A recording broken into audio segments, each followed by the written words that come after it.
मत्ती रचित सुसमाचार उसका 13वां अध्याय, मत्ती उसका 13वां अध्याय और 31 से लेकर 33वें वचन तक इसमें प्रभु यीशु मसीह ने स्वर्ग के राज्य के बारे में बताया है। स्वर्ग का राज्य, स्वर्ग के राज्य के बारे में हमारे अलग अलग विचार हो सकते हैं। कई लोगों को ऐसा लगता है कि हम यहाँ पृथ्वी पर हैं और स्वर्ग पृथ्वी के ऊपर आकाश में है, या कुछ लोगों को ऐसा लगता है कि स्वर्ग प्राप्त करने मृत्यु के बाद हमें स्वर्ग प्राप्त होता है। तो कुछ लोगों को ऐसा लगता है क्योंकि कुछ लोगों के ऐसे विचार के वजह से स्वर्ग प्राप्त करने के लिए हमें क्या करना चाहिए, मरने की आवश्यकता है। लेकिन प्रभु यीशु मसीह ने जिस प्रकार स्वर्ग के राज्य के बारे में दृष्टांतों के द्वारा बताया है, उन दृष्टांतों के आधार पर, उन दृष्टांतों के द्वारा हमें पता चलता है कि स्वर्ग का राज्य प्राप्त करने के लिए हमें मरने की आवश्यकता नहीं है या फिर ऊपर आकाश में जाने की आवश्यकता नहीं है। लूका रचित सुसमाचार उसका 17वां अध्याय और 22 के आसपास प्रभु यीशु मसीह कहते हैं कि स्वर्ग का राज्य दृश्य स्वरूप में नहीं आता, वो दिखाई नहीं देता कि वह क्या यहाँ या वहाँ परमेश्वर का राज्य है, ऐसा हम नहीं कह सकते। प्रभु यीशु मसीह कहते हैं वो दृश्य रूप में नहीं आता, या फिर यहाँ या वहाँ परमेश्वर का राज्य है, ऐसा हम नहीं कह सकते। प्रभु यीशु मसीह ने कहा परमेश्वर का राज्य तुम्हारे बीच में है, तुम्हारे बीच में है। तो परमेश्वर का राज्य हमारे बीच में है। हमें याद होगा प्रभु यीशु मसीह ने एक गूंगे और बहरे भूतग्रस्त व्यक्ति को जब चंगा किया तो प्रभु यीशु मसीह ने जमे हुए लोगों को कहा कि परमेश्वर का राज्य तुम पर आया है। तो यहाँ प्रभु यीशु मसीह स्वर्ग के राज्य में कहता है कि परमेश्वर का राज्य तुम्हारे बीच में है और परमेश्वर का राज्य तुम्हारे ऊपर है। तो परमेश्वर का राज्य या स्वर्ग का राज्य प्राप्त करने के लिए हमें ऊपर आकाश में जाने की आवश्यकता नहीं है या फिर मृत्यु की राह देखने की आवश्यकता नहीं है। परमेश्वर का राज्य तो हमारे बीच में है और परमेश्वर का राज्य हमारे ऊपर है।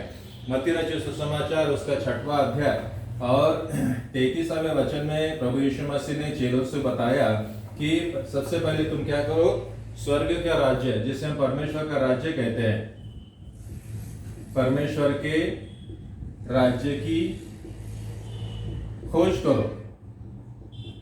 या प्रभु यीशु मसीह चेलों को कहते हैं कि सबसे पहले परमेश्वर के राज्य की खोज करो। तो हमें स्वर्ग का राज्य जो हमारे बीच में है, जो हमारे ऊपर है, उसे हमें क्या करना है, खोजना है, हमें ढूंढना है।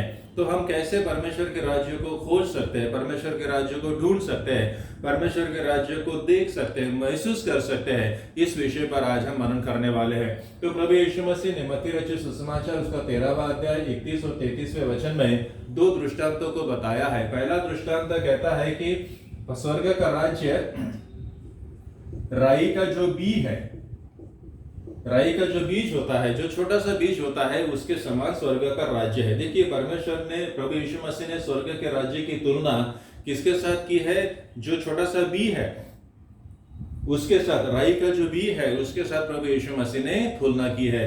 तो स्वर्ग का जो राज्य होता है वो आकार में बहुत छोटा होता है, राई के बीज के समान होता है। लेकिन फिर बाद में देखिए क्या होता है, फिर बाद में ऐसा होता है कि ये जो बीज होता है, इस बीज के बारे में देखिए ऐसा लिखा है, जिसे किसी मनुष्य ने लेकर अपने खेत में बो दिया। ये जो व्यक्ति है इसने क्या किया है, ये जो राई का जो बीज है इसे शोकेस में नहीं रखा, या बरनी में भर के नहीं रखा, या बॉटल में भर के नहीं रखा, या दिखावे के लिए नहीं रखा है। ये जो राई का बीज है जो स्वर्ग के राज्य के समान है, उसको लेकर उसने क्या किया है, इसको बोया है, यहां पर उसने बोया है। तो स्वर्ग का राज्य यदि हमें प्राप्त करना है, स्वर्ग का राज्य यदि हमें खोजना है, स्वर्ग का राज्य यदि हमें ढूंढना है, तो हमें क्या करना है, स्वर्ग का राज्य जो छोटे छोटे आकार में होता है, जैसे राई के बीज के समान होता है, उसे हमने क्या करना है, निवेश करना है, जिसे हम अंग्रेजी में इन्वेस्ट कर सकते हैं। निवेश करना या इन्वेस्ट करना। तो परमेश्वर का राज्य इन छोटी छोटी बातों में होता है। जैसे मान लीजिए आपके पास एक रोटी है और आप 4 जन हैं, तो परमेश्वर का राज्य किसमें है? अकेले एक रोटी को खा लेने में परमेश्वर का राज्य है क्या? यदि हमारे पास एक रोटी है, यदि मैं अकेला ही उस रोटी को खा लेता हूं, तो क्या मैं परमेश्वर के राज्य को महसूस कर सकता हूं? मैं परमेश्वर के राज्य को कभी भी महसूस नहीं कर सकता। लेकिन यदि मैं उस रोटी के 4 टुकड़े करता हूं और हम जो 4 है, चारों को जब मैं देता हूं, तो ऐसे देने में, बंटवारे में, देने में क्या है? परमेश्वर का राज्य है। तो हम कैसे खोज सकते हैं? इस प्रकार बोने में, इस प्रकार देने में, इस प्रकार बंटवारा करने में परमेश्वर का राज्य होता है। जो एक मनुष्य के लिए होता है, तो उस एक मनुष्य ने क्या किया? उस अपने रोटी को 4 टुकड़े किया और चारों को दे दिया। इस प्रकार बोने में, देने में क्या है? परमेश्वर का राज्य होता है। और प्रभु यीशु मसीह ने यही कहा, परमेश्वर का राज्य ये बी के समान है या वे रोटी के समान है, जिसको हम 4 टुकड़े करते हैं और 4 लोगों में बांट देते हैं। इस व्यक्ति ने क्या किया? इसराइल के बी को क्या किया? छुपा के नहीं रखा, बरनी में नहीं रखा, बोतल में बंद करके नहीं रखा, बल्कि उसने क्या किया है? इसको बोया है। इसको हम क्या कह सकते हैं? निवेश करना या फिर इन्वेस्ट करना। तो इस प्रकार निवेश करने में, इन्वेस्ट करने में क्या होता है? परमेश्वर का राज्य होता है। छुपा कर रखने में नहीं, बल्कि इन्वेस्ट करने में, निवेश करने में, देने में परमेश्वर का राज्य है। और इस प्रकार हम परमेश्वर का राज्य खोज सकते हैं, ढूंढ सकते हैं। दूसरा जो उदाहरण है प्रभु यीशु मसीह ने एक स्त्री का दिया है, जिसके पास खमीर है। आगे वो कहते हैं, स्वर्ग का राज्य खमीर के समान है, जिसको किसी स्त्री ने लेकर 3 पसेरे आटे में मिलाया। ये जो महिला है, इसने क्या किया है? ये खमीर जो है, इसको छुपा के नहीं रखा है, बल्कि इस खमीर का यूज किया है। उसके बाद जो भी संसाधन है, उन संसाधनों का, खमीर हो सकता है, राई का भी हो सकता है, रोटी हो सकता है, जो कुछ उसके पास है, उसको उसने क्या किया है? निवेश किया है, उसका इन्वेस्ट किया है। और उसने क्या किया है? आटे में मिलाया है। 3 पसेरे आटे में मिलाया है। और देखिए उसका परिणाम क्या हुआ? और होते होते सब क्या हो गया? खमीर हो गया। ये जो आटा है, ये पूरा आटा क्या बन गया है? खमीर हो गया। ये जो 3 पसेरा आटा था, उससे हो सकता है शायद 3 रोटियां बन सकती थी, लेकिन उसने क्या किया? खमीर को इस आटे में मिलाया और उससे क्या हो गया? आटा फूल गया और जहां 3 रोटियां बन सकती थी, वहां 10 रोटियां बन गई या 15 रोटियां बन गई। इसका मतलब जो 3 लोगों को मिलने वाला था, वो अब क्या कर रहे हैं? 10 या 15 लोगों को मिल रहा है। तो इस प्रकार का परमेश्वर का राज्य होता है। परमेश्वर का राज्य छुपा कर रखने में नहीं होता है, परमेश्वर का राज्य देने में होता है। यदि हमें परमेश्वर का राज्य खोजना है, यदि हम परमेश्वर का राज्य खोजना है या ढूंढना है, तो हमें क्या करना पड़ेगा? देना पड़ेगा। हमें क्या करना पड़ेगा? बांटना पड़ेगा। जो कुछ हमारे पास है उसका निवेश करना पड़ेगा, उसका इन्वेस्ट करना पड़ेगा, ताकि वो मल्टीप्लाई हो सके और औरों को भी उसका फायदा हो सके। देखिए इस मनुष्य ने क्या किया? ये जो राई का बी है, उसने अपने खेत में बोया और बाद में क्या हुआ? बाद में एक अच्छी फसल आई और एक जो बी था उसके 1000 बी बन गए, जो 10 बी थे उसके लाखों बी बन गए। और फिर उसका क्या हुआ? जिसे हम सरसों भी कहते हैं ना, सरसों के बी मिले, सरसों का जो ढेप होता है वो तैयार हुआ, सरसों का तेल बना और उसका फायदा क्या हुआ? कईयों को हुआ। उसके बाद प्रभु यीशु मसीह ने कहा है कि ये जो पौधे होते हैं, सरसों का जो पौधा होता है, इसके डालियों पर क्या हुए? पक्षी आकर बैठने लगे, आराम करने लगे। ये पक्षी कौन है? जो जरूरतमंद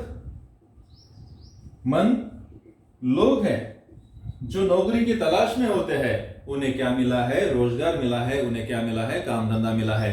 तो इस व्यक्ति ने क्या किया है? उस राई के बी को लिया है, अपने खेत में गया है, उसको बोया है, औरों को भी उसका क्या हुआ है? फायदा हुआ है। तो स्वर्ग का राज्य इस प्रकार से निवेश करने में होता है। जो कुछ हमारे पास है उसका हम निवेश करें, ताकि हमें भी उसका फायदा हो और औरों को भी उसका फायदा हो सके। हम सभी जानते हैं जमशेद जी तात्या जी के बारे में। जमशेदजी टाटा, इन्होंने 1868 में मात्र उनके पास 21,000 रुपया निवेश किया, कंपनी में 21,000 रुपया निवेश किया। और आज हम देखते हैं इतने सालों के बाद, करीब करीब 150 सालों के बाद क्या हुआ है, तो ये जो 21,000 है, इस 21,000 का करोड़ों में कारोबार हुआ है। टाटा का जो कारोबार है आज करोड़ों में उनका कारोबार है। कैसे शुरुआत हुई? राई के बी के समान हुई। क्या किया जमशेदजी टाटा ने? उनके पास जो 21,000 थे उसका निवेश किया, उसको इन्वेस्ट किया, उसको मल्टीप्लाई किया, और आज देखिए केवल टाटा को उसका फायदा हुआ ऐसा नहीं है। टाटा ने कई लोगों को, जैसे इस व्यक्ति ने बी बोया तो उसका फायदा पक्षियों को हुआ, उसी प्रकार जो जमशेदजी टाटा थे उनको तो फायदा हुआ, लेकिन कई लोगों को क्या मिला है? टाटा कंपनी में रोजगार मिला है और कई जरूरतमंद लोगों को क्या हुआ है? फायदा पहुंचा है। तो परमेश्वर का राज्य इस प्रकार से निवेश करने में होता है। जब हम निवेश करते हैं तो हम परमेश्वर के राज्य को ढूंढते हैं।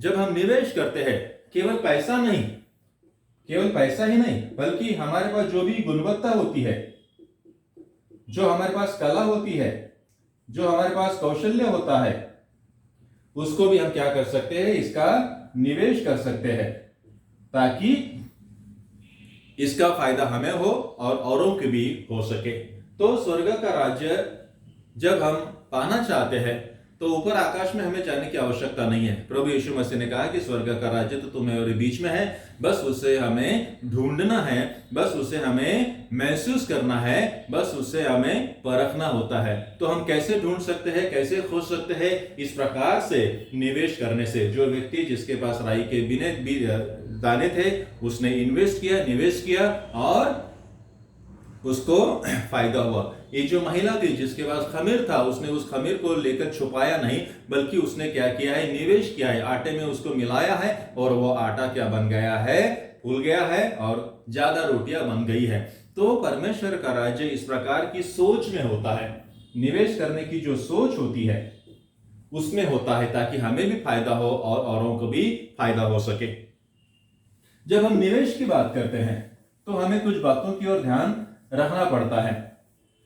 निवेश जब हम करते हैं, हमारे पास पैसा हो सकता है, कुछ कला हो सकती है, गाने की कला, लिखने की कला, बहुत सारी प्रकार की कला हो सकती है, कुछ कौशल्य हो सकता है,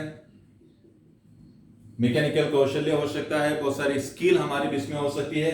जब हम इसका निवेश करते हैं तो हम कैसे निवेश करें, इसके ऊपर हमें बहुत ध्यान देना पड़ता है। जैसे मान लो, मुझे याद है बचपन में कुछ लोग जुआ खेलते थे, जुआ में पैसा लगाते थे, 2 रुपया हो, 5 रुपया हो, जो भी उनके पास था, तो इस प्रकार जुआ खेलते थे और पैसे लगाते थे। बाद में कुछ लोग सट्टा खेलते थे, 2 रुपया लगाओ और 20 रुपया कमाओ, इस प्रकार से। और कुछ लोग लॉटरी खरीदते थे। लेकिन ये जो प्रकार है निवेश करने का, ये जो प्रकार है, जुए के माध्यम से निवेश करना या सट्टे के माध्यम से निवेश करना या लॉटरी के माध्यम से निवेश करना, ये जो निवेश करने का जो तरीका है ये गलत तरीका है, ये इलीगल तरीका है। हमें इस प्रकार का जो तरीका है, इस प्रकार के तरीके से हमें क्या करना है? अलग रहना है। बल्कि जो लीगल होता है, बल्कि जो सही तरीका होता है, सही तरीके से हमें क्या करना है? निवेश करना है, इन्वेस्ट करना है, ताकि उसका फायदा हमें भी हो और औरों को भी हो सकता है। आजकल हम देखते हैं, बचपन में तो हमें जो कुछ लोग जुआ, सट्टा, लॉटरी, लेकिन आजकल देखिए ऑनलाइन है ना, जैसे मैसेंजर है, सोशल मीडिया है, सोशल मीडिया के माध्यम से देखिए कुछ लोग आपके संपर्क में आते हैं। मुझे अभी भी याद है, 4-5 दिन पहले की बात है, भुसावल में एक व्यक्ति है जो रेलवे में काम करता था और रेलवे की नौकरी छोड़ दिया और प्रभु की सेवाएं करने लगा। कल परसों अचानक सोशल मीडिया के द्वारा उसका मुझे मैसेज आया और कहने लगा कि मैं कुछ पैसे आपको भेजना चाहता हूँ। मुझे अच्छा लगा, मौला ठीक है भेज दीजिए। तो वो कहने लगा आपका ये फोन पे का डिटेल भेजिए। तो मैंने कहा कि ये जो मेरा नंबर है इस पे आप पे कर सकते हैं। तो कहा कि नहीं नहीं नहीं, मुझे पूरी डिटेल चाहिए, वो जो क्यूआर कोड होता है और क्या क्या होता है। तो मैं समझ गया कि ये तो फ्रॉड करने वाली बात है। तो आजकल देखिए सोशल मीडिया के द्वारा, मैसेंजर के द्वारा, व्हाट्सएप के द्वारा, फेसबुक के द्वारा कुछ लोग आपके संपर्क में आएंगे और कुछ लोग बताएंगे कि हम आपको पैसे देना चाहते हैं, आप अपना बैंक का डिटेल दीजिए। और ऐसे जो लोग होते हैं ये क्या करते हैं, आपको पैसे देने के बजाय आपके खाते में से पैसे निकाल लेते हैं। तो ये जो तरीका है, जैसे जुआ हुआ, सट्टा हुआ, ऑनलाइन हुआ, और ये जो प्रलोभन देते हैं, ये प्रलोभन का जो तरीका है, आप 10 रुपया दो, आप अपना अकाउंट भेजो, अपना डिटेल भेजो तो हम आपको पैसे देंगे, ये जो तरीका है ये तरीका हमें नहीं अपनाना है। बल्कि जो सही तरीका है, सही तरीके से हमें निवेश करना है, सही तरीके से हमें इन्वेस्ट करना है, ताकि उसका फायदा हमें हो और औरों को भी हो सकता है। तो ऐसे जो निवेश करने के जो तरीके होते हैं, ऐसे तरीके से हमारा फायदा हो और औरों का नुकसान हो, ये परमेश्वर के राज्य को नहीं बताता है। तो यहां पर हमने जो देखा है, परमेश्वर का जो राज्य है वो राई के बीज के समान है। परमेश्वर का राज्य खमीर के समान है। हमें उसे क्या करना है, बोना है, उसका इस्तेमाल करना है, उसको निवेश करना है, ताकि वो मल्टीप्लाई हो जाए, उसका फायदा हमें हो और औरों को भी हो सके। तो परमेश्वर का जो राज्य है, स्वर्ग का राज्य है, इस प्रकार की सोच में होता है। परमेश्वर का राज्य इस प्रकार के प्रयत्नों में होता है। कई लोग अपेक्षा करते हैं हमें सब कुछ मिल जाए। जैसे हमारे जो हिंदू धर्म में एक कहावत है, मराठी में कहते हैं ना कि देगा हरी पलंगावरी, इस प्रकार से। तो ऐसे विचार के भी कुछ लोग होते हैं। अलग अलग मजहब में भी अलग इस प्रकार के लोग होते हैं। वे प्रयत्न नहीं करना चाहते, कोशिश नहीं करना चाहते, निवेश नहीं करना चाहते, बस अपेक्षा करना चाहते हैं कि सब कुछ बिना मेहनत किए, बिना कोशिश किए हमें मिल जाए। तो ऐसे अपेक्षा करने में तो परमेश्वर का राज्य नहीं है, बल्कि कोशिश करने में, प्रयत्न करने में, निवेश करने में, विचार करने में क्या होता है, परमेश्वर का राज्य होता है। तो गलत तरीके से हम निवेश ना करें, बल्कि विचार पूर्वक और प्रार्थना पूर्वक हम क्या करें, निवेश करें, ताकि जो कुछ हमारे पास है, केवल पैसा ही नहीं, बल्कि हमारी शक्ति, बुद्धि, हमारा कौशल्य, हमारी गुणवत्ता, हमारा जो स्किल है, उसको हम ऐसे इस्तेमाल करें ताकि हमें तो फायदा हो, लेकिन जैसे वो राई का झाड़ होता है, उसका फायदा उस व्यक्ति को तो हुआ, लेकिन पक्षियों को भी हुआ है। तो इसी प्रकार हमें भी फायदा होता है और औरों को भी फायदा होता है। तो परमेश्वर का राज्य हमारे बीच में है, उसे हमें ढूंढना है, उसे हमें खोजना है। तो इस प्रकार से देने में, इस प्रकार से बांटने में, निवेश करने में क्या होता है, परमेश्वर का राज्य होता है। और परमेश्वर के राज्य का निवेश करने के द्वारा, बांटने के द्वारा, देने के द्वारा हम अनुभव कर सकते हैं, उसे खोज सकते हैं।